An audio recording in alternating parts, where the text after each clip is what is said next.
चुनावी सरगर्मियों के बीच गोपालगंज में है और गोपालगंज के बसपा कार्यालय का कैंपस है ये। और हमारे बीच बहुजन समाज पार्टी के जिला अध्यक्ष सत्येंद्र कुमार हैं और इनसे हम बात करेंगे, चुनावी परिचर्चा करेंगे। चूंकि 6 विधानसभा में इनका जो कैंडिडेट कौन कहां से खड़े हैं और क्या रुझान आ रहा है, क्या कंडीशन है, तमाम मुद्दों पर चर्चा करेंगे। सबसे पहले तो सत्येंद्र जी बहुत बहुत स्वागत है, क्या हाल चाल है? बहुत बहुत धन्यवाद आपका और आपके चैनल के माध्यम से जितने श्रोतागण हैं उनका भी बहुत बहुत धन्यवाद, स्वागत। गोपालगंज में 6 विधानसभा है और 6 विधानसभा में आप लोग कैंडिडेट उतारे हैं जी। गोपालगंज में 6 विधानसभा है, 6 के 6 विधानसभा सीटों पर हमारे बहुजन समाज पार्टी के उम्मीदवार चुनाव लड़ रहे हैं। और मैं शुरू करूं बैकुंठपुर विधानसभा से, तो 99 बैकुंठपुर विधानसभा से पूर्व प्रमुख प्रतिनिधि प्रदीप यादव जी चुनाव लड़ रहे हैं, जो बहुत ही मजबूती से चुनाव लड़ रहे हैं। एक्चुअली हुआ क्या है, वहाँ पर जैसे कि कहने के नाम पर जो है कि राजद के जो वर्तमान विधायक प्रेम शंकर यादव जी हैं, उनका वहाँ जो दबे कुचले लोग हैं उनके साथ कोई बहुत ज़्यादा सिंपैथी है नहीं। वे जो है कि बैकवर्ड और फॉरवर्ड के नाम पर वहाँ के दबे कुचले लोगों का वोट ले लिया, लेकिन 5 साल तक किसी के दरवाजे पर उन्होंने हालचाल पूछने भी नहीं गया। सीधे तौर पर मैंने कहा कि गुमराह करते हैं एकदम, बिल्कुल बिल्कुल, इसमें कहीं दो मत नहीं है, कोई दूरा नहीं है। हालांकि मैं भी मेरा भी 2 दिन का दौरा रहा बैकुंठपुर विधानसभा में। मैं जो है कि खासकर जो है कि दलित पिछड़े अति पिछड़े समाज के लोगों में मैं गया। वहाँ मैं पूछा कि क्या यहाँ 5 साल जो विधायक जी रहे हैं वे कभी आप लोगों के बीच आए हैं आपकी दुख समस्या को जानने के लिए? तो वो सीधे कहा कि कौन विधायक, कहाँ की विधायक, किस विधायक की बात कर रहे हैं? हमने कहा कि अभी वर्तमान परिवेश के जो विधायक हैं मैं उनकी बात कर रहा हूँ, लेकिन सीधे लोग नकारे। मैंने कहा कि देखिए, अगर आपको अपने बीच का नेता चाहिए, आप अपने जो है कि शिक्षण संस्थान के लिए अच्छी व्यवस्था चाहिए, यहाँ स्वास्थ्य की सुविधा चाहिए, तो आप बहुजन समाज पार्टी के उम्मीदवार प्रदीप कुमार यादव को आप लोग भारी मतों से विजयी बनाएं, ताकि आपका और आपके आने वाले समय का सुधार हो सके। और 100 नंबर में चलते हैं तो 100 नंबर में चलते हैं, वहाँ की तो स्थिति मैंने बहुत ही अच्छा है और एक नहीं होता है ही आपके वहाँ जी 100 बरौली से जो है कि 2005 में गोपालगंज विधानसभा से वो बसपा के सिंबल पर ही चुनाव लड़े थे और जीत भी हासिल किया था। उसके बाद लगातार जो है कि 4 बार राजद के सिंबल पर चुनाव लड़ते रहे, लेकिन उनको सफलता हासिल नहीं हुआ। लेकिन आज का जो समीकरण बना हुआ है वहाँ का, इतना बेहतर समीकरण बना हुआ है। वहाँ देखिए, वहाँ जो है कि समाजवाद और समांतवाद का जो है कि लड़ाई हो रहा है। वहाँ जैसे कि समाजवाद के रूप में जो भी न्यायप्रिय लोग हैं, जो संविधान को मानने वाले लोग हैं, जो समता स्वतंत्रता समानता की बात करते हैं, ऐसा राज चाहते हैं, वे सारे लोग रियाजुल हक राजू को पसंद कर रहे हैं। जैसे उनको राजद ने धोखा दिया, तो जितने राजद के समर्थक हैं ये कह रहे हैं कि रियाजुल हक राजू अगर गोपालगंज में हैं तो राजद जिंदा था। इनके साथ बहुत बड़ा अन्याय हुआ है। इस अन्याय को सारे लोग, वहाँ की जनता, जो भी राजद के समर्थक हैं, वो सारे लोग मान रहे हैं। अभी जो राजद ने जिसको टिकट दिया है उनका कोई सामाजिक जो है कि वर्क वगैरह नहीं रहा है, वे कभी दिखते ही नहीं है, उनका कोई अपना जनाधार है भी नहीं। और रियाजुल हक राजू जो है कि गोपालगंज के खासकर मुस्लिम अध्यक्ष है, राजद के जिला अध्यक्ष हैं। वो देखिए, जिला अध्यक्ष जो है कि हो जाने से जनाधार नहीं बढ़ता है। जिला अध्यक्ष का मतलब होता है कि अपने कार्यकर्ताओं के बीच जाएं और उनकी दुख दर्द को सुने, फुर्सत मिले तब तो जाएं। लेकिन रियाजुल हक राजू जी नेता रहे हैं, नेता हैं और जिले और पूरे मैं बता रहा हूँ सारण का सबसे बड़ा मुस्लिम जो है कि चेहरा है। इसमें कहीं तो कोई दो मत है। आप जो है कि आपके न्यूज़ के चैनल के माध्यम से मैं बताना चाहता हूँ, और वे लोग ही बता देंगे कि रियाजुल हक राजू क्या चीज़ है। चलिए अब 101 की तरफ चलते हैं। 101 की तरफ चल रहे हैं। देखिए, 101 की तरफ यदि हम बढ़ रहे हैं तो वहाँ तो लड़ाई ही नहीं है, किसी से कोई लड़ाई नहीं है। वहाँ हमारे पार्टी के उम्मीदवार हैं इंदिरा गांधी, पूर्व सांसद श्री साधु यादव की पत्नी हैं। और साधु यादव जी ने जो काम गोपालगंज में किया है, वो विधायक रहते और सांसद रहते हुए जो उन्होंने काम किया है, वह आज से लगभग 20 साल बाद भी काम नहीं हो पाया है। आप जितना भी गोपालगंज में देख रहे हैं, वो गोपालगंज के लोगों के लिए उन्होंने एक सार्वजनिक मैरिज हॉल का निर्माण करवाया था। जो आप गोपालगंज जो अम्बेडकर चौक देख रहे हैं, जो अम्बेडकर गोलंबर देख रहे हैं, बाबा साहब की जो मूर्ति देख रहे हैं, वो साधु यादव ने ही बनवाया है। और जो अंबेडकर भवन दिख रहा है, जिसमें जो है कि कोई भी कार्यक्रम 2000-3000 पब्लिक वाली अगर कार्यक्रम करना होता है तो अगर मुख्य शहर में अगर करना होगा आपको तो बहुत सस्ते दर में जो है कि आप उस मुख्य शहर में करा सकते हैं। वह किसी ने नहीं, वह साधु यादव ने दिया है। और शहर में जितना चौक चौराहा है उस सभी चौक चौराहों पे स्ट्रीट लाइट उन्होंने देने का काम किया है। इतना ही नहीं, बहुत सारा गली नली जो है कि गली नली का जो है कि काम उन्होंने करवाया। बहुत सारा अगर काम गिनाया जाए तो समय कम पड़ जाएगा, इतना काम किया है। अगर मैं ये कह रहा हूँ कि अगर पुनः गोपालगंज की जनता उन्हें अगर मौका देगी तो मैं कह रहा हूँ कि जो पिछले 30 वर्षों में जो विकास रुका हुआ है, 20 वर्षों में जो विकास रुका हुआ है, उन्होंने 5 वर्षों में उस सारे विकास को पूरा करने का काम करेंगे। और ख़ासकर गोपालगंज एक हेडक्वार्टर है, सदर विधानसभा है और गोपालगंज लगातार जो है कि सभी विधानसभाओं का एक हेडक्वार्टर है। गोपालगंज हम लोगों का जिला भी है। और इस नाते मैं कह रहा हूँ, उन्होंने ये भी अपने वादे में कहा कि अगर मैं विधायक बनता हूँ तो मैं एक गोपालगंज को इंटरनेशनल लेवल की यूनिवर्सिटी देने का काम करूँगा, जो बहुत ही सराहनीय है और आने वाले युवाओं के लिए बहुत ही खुशखबरी की बात है। अच्छा, अब चलते हैं 102 कुचायकोट की तरफ। देखिए, कुचायकोट जो प्रत्याशी हैं बलराम सिंह बाली जी, आप सब लोग उनके बारे में जानते हैं। ये लगातार 3 सालों से जन स्वराज के बैनर तले जन जन तक अपनी बात को पहुंचाया है। और कोई ऐसा टोला मुहल्ला नहीं है जो उनको बाई फेस नहीं जानता होगा कि बलराम सिंह बाली कौन है। अगर किसी भी मोहल्ले में चले जाएं, पूछें कि बलराम सिंह को आप जानते हैं, तो सारे लोग कहते हैं हाँ तो कल ही तो आए थे मेरे दरवाजे पे। एक दिन क्या बात हुई, एक दिन हम लोग ऐसे ही सासा मूसा में चाय पी रहे थे, तब तक कुछ मुस्लिम समाज के लोग थे। तो हमने कहा कि आइए परिचय करवाते हैं। तो उन्होंने कहा कि साहब मेरा घर सिरसिया है। तो बलराम सिंह जी ने कहा कि हाँ मैं आपको भली भांति जान रहा हूँ, आपका घर का रुख पूरब है। तो कहा कि हाँ सही बात है। तो मैंने कहा कि बलराम सिंह जी को कौन नहीं जानता है। और यहाँ की जो लड़ाई है, यहाँ भी भाजपा बनाम बसपा, इसमें कोई दूसरा नहीं है। बलराम सिंह जी बहुत अच्छे व्यक्तित्व के हैं, बहुत साफ़ सुथरे छवि के हैं, बहुत ईमानदार हैं। उन्होंने ये भी घोषणा किया है कि मैं यदि कुचायकोट की जनता हमें इस बार मौका देती है तो मैं अगर जीत के जाता हूं तो मेरे नाम से ना कोई बैंक बैलेंस होगा, ना मेरे नाम से कोई खाता होगा, ना मेरे नाम से कोई सरकारी गाड़ी घोड़ा बंगला होगा। सब लोग तो यही कहते हैं। देखिए, कथनी और करनी में फ़र्क पड़ता है।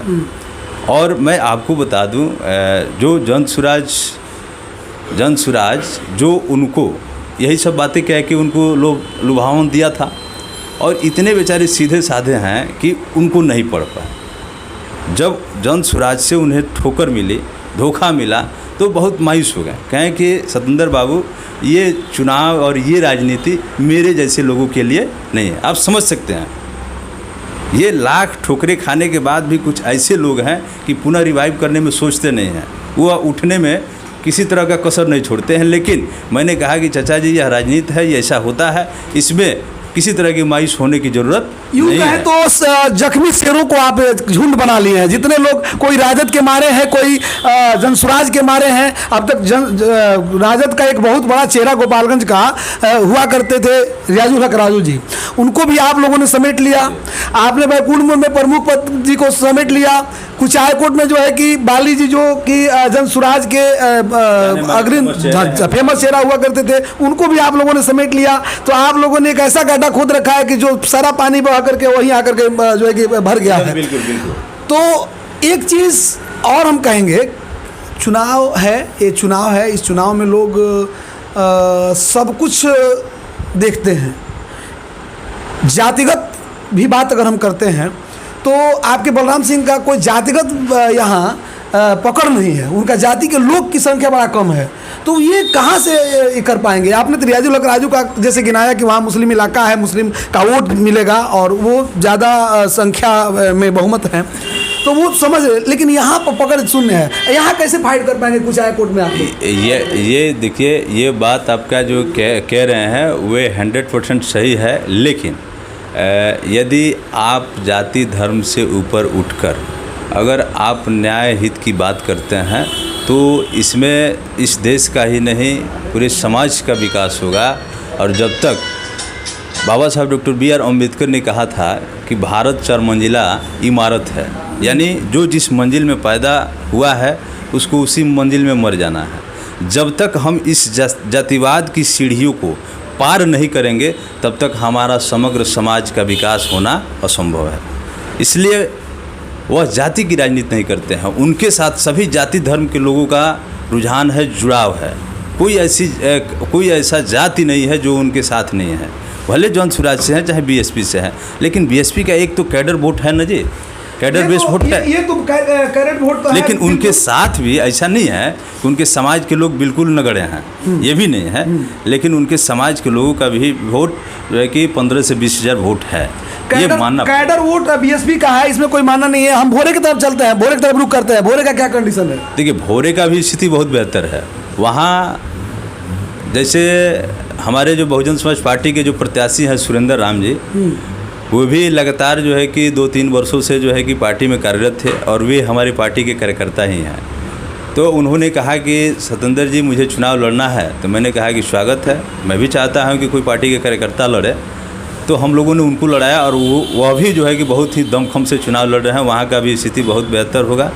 और वहाँ सुनील कुमार के विकल्प में सुरेंद्र कुमार को लोग चुनाव कर रहा है। हालांकि आप भी अगर भोरे में गए होंगे तो भोरे की स्थिति वहाँ सब जितेंद्र पासवान का जलवा है जी, जलवा था। ये मैं इसको जो है कि मैं इग्नोर नहीं कर रहा हूँ, जितेंद्र पासवान जी का जलवा था, लेकिन जितेंद्र पासवान जी के साथ ही उनकी पार्टी ने उनको धोखा दिया। सुनील कुमार मंत्री हैं, शिक्षा मंत्री हैं, उनका पूरा जो है कि जलवा है। हम आपसे पूछे, चाहे वहाँ की जनता से पूछिए कि सुनील कुमार जी मंत्री हैं तो इस भोरे विधानसभा को उन्होंने क्या दिया? एक डिग्री कॉलेज वहाँ दिए हैं। अब बताएं, कोई भी अगर शिक्षण संस्थान कोई दिए हैं, पैरा मेडिकल कॉलेज वगैरह दिए हैं, कोई मेडिकल कॉलेज दिए हैं? बिल्कुल नहीं। कोई यूनिवर्सिटी दिए हैं?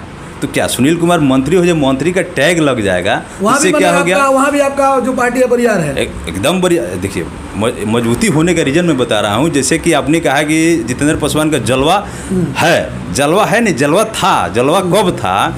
जब वह माले प्रत्याशी थे, लेकिन वहाँ के जो है कि माले ने किसी धर्मेंद्र पासवान को, जो गया जिले के रहने वाले हैं, उनको यहाँ भेजा है। अब मैं आपसे पूछना चाहता हूं कि भोरे की जनता को अगर ज़रूरत होगी तो गया जहानाबाद जाएगा कि भोरे के लोगों से पूछेगा?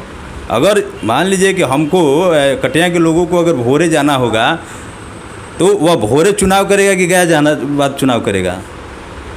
भोरे ही चुनाव करेगा। कि कौन पार्टी का कुछ टर्म कंडीशन, उसके पार्टी का टर्म कंडीशन है? कोई टर्म्स कंडीशन नहीं होता है, सारे लोग ऐसे ही करते हैं। ऐसे जो है कि तमाम उदाहरण हैं। तो मतलब वहाँ भी आप भाभी हैं। गुजरात से आके लोग जो है कि बनारस चुनाव लड़ता है। हाँ, बिल्कुल लड़ता है। तो टर्म्स कंडीशन पार्टी का होता है, लेकिन बनारस वो रहता है, लोग नहीं रहता है। एक चीज हमको और बताइए, यहाँ से तो आप ये भी आप भारी दिखा रहे हैं, चलते हथुआ के। ये हम नहीं कह रहे हैं, हथुआ के ये जितेंद्र पासवान के जो समर्थक हैं वे कह रहे हैं कि पार्टी ने ही उनके परिवार के साथ धोखा किया है। यदि जितेंद्र पासवान को नहीं देना था तो उनकी मदर को देता, उनकी वाइफ को देता। हम लोग साथ में हैं, लेकिन हम किसी धर्मेंद्र पासवान को नहीं जानते। हम गया जहानाबाद नहीं जाने वाले हैं। हमको अगर रहना है तो भोरे में ही रहेंगे। और रही बात सुनील कुमार को हराना है तो हम बसपा के हाथी पर सवार हो जाएंगे। और वहाँ पे जनसुराज का क्या कंडीशन? जनसुराज देखिए रहे हैं, सब धनसुराज हो गया है, खत्म है सब, खत्म। जनसुराज का कहीं आप घूम रहे हैं, कहीं देख रहे हैं? हथुआ में चलते हैं तो क्या कहेंगे हथुआ की तरफ? हथुआ में भी देखिए मानवर कांसीराम साहब ने कहा था कि जिसकी जितनी संख्या भारी उसकी उतनी हिस्सेदारी। और इस पर बहुजन समाज पार्टी ने काम भी किया है और करता भी है। और उसी आधार पे हम लोग जो है कि वहाँ मुस्लिम महिला को अपना उम्मीदवार बनाया है, शबनम खातून को। तो ये जितने गैर राजनीतिक दल बैकग्राउंड है शबनम खातून जी का? देखिए, शबनम खातून जी का बैकग्राउंड वहाँ भी मुसलमान, जैसे कि आपने जो है कि जातीय समीकरण के बारे में, जातीय समीकरण पे आपने जो कहा था, हाँ, वो आप लोग करते हैं, नेता लोग करते हैं, हम नहीं कहते हैं, ये आपके मुँह से नहीं। हमने कहा कि हमारी पार्टी जो है कि हमारी पार्टी जो है कि सर्वजन होता है, सर्वजन सुखाए की बात करती है। उसी नीति पर आधारित शुरुआत किया था हमने। बरौली का हमने जो है कि कहा कि मैंने उनके जैसा नेता पूरे गोपालगंज में नहीं है और मुस्लिम के सबसे बड़े लीडर हैं, ये कोई इग्नोर नहीं कर सकता है। उसी आधार पर अगर हम हथुआ भी देखें तो हथुआ भी समतामूलक समाज को स्थापना करने वाले लोगों की संख्या बहुत ज़्यादा है।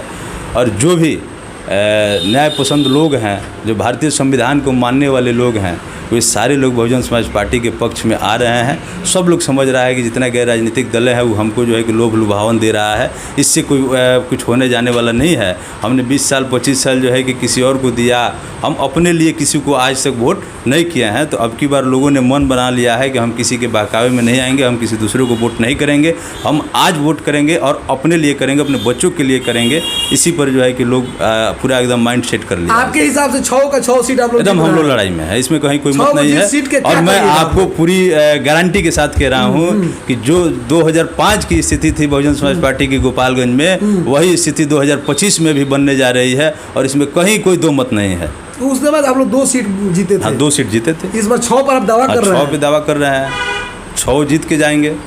क्या करेंगे, कहाँ जाएंगे आप लोग? जदयू में जाएंगे, राजद में जाएंगे, भाजपा में जाएंगे, कहाँ सीपीएम महागठबंधन में जाएंगे, इंडिया गठबंधन में जाएंगे, जनसुराज के साथ जाएंगे, क्या करेंगे? ये अभी कहना बड़ा मुश्किल है, ये समय बताएगा कि हम लोग कहाँ जाएंगे। आप लोग का ये नीति बैठा नहीं क्या? यहाँ पे महागठबंधन के साथ भी आप लोग सट जाते हैं, भाजपा में सट जाते हैं, इंडिया में सट जाते हैं, ऐसा नहीं हुआ? नहीं, ऐसा कुछ नहीं है। जब 2005 में हमारे 5 विधायक हुआ करते थे, तो आपने सुना होगा कि लालू प्रसाद यादव जी को जब सरकार बनानी थी, तो बहन जी ने बिना किसी टर्म्स कंडीशन के समर्थन दिया था सरकार बनाने के लिए।